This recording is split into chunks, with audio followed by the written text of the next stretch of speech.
Philippians 4 verse 4. Rejoice in the Lord always. I will say it again, rejoice. Today's scripture and insight. Keith was feeling down as he trudged through the produce aisle. His hands trembled from the first signs of Parkinson's disease. How long before his quality of life began to slide?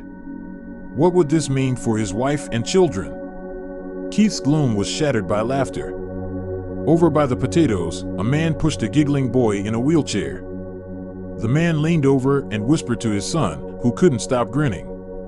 He was noticeably worse off than Keith, yet he and his dad were finding joy where they could. Riding from prison or under house arrest as he awaited the outcome of his trial, the Apostle Paul seemingly had no right to be joyful. Philippians 1 verses 12 to 13.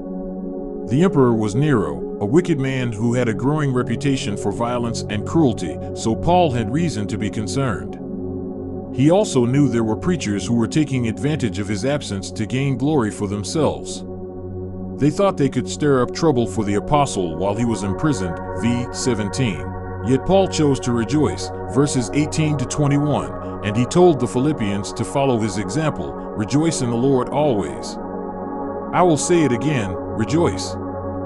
For 4, our situation might seem bleak, yet Jesus is with us now, and he's guaranteed our glorious future.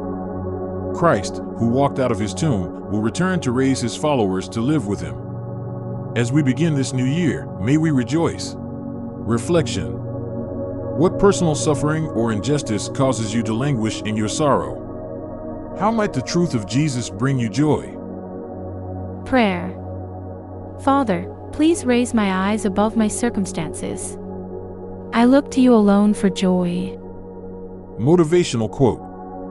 All our dreams can come true if we have the courage to pursue them.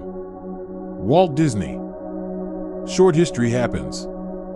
On January 1st, 1971, Friday, the last cigarette commercials on U.S. television and radio were broadcast, and tobacco manufacturers spent $1,250,000 for the farewell advertising prior to the ban that went into effect at midnight.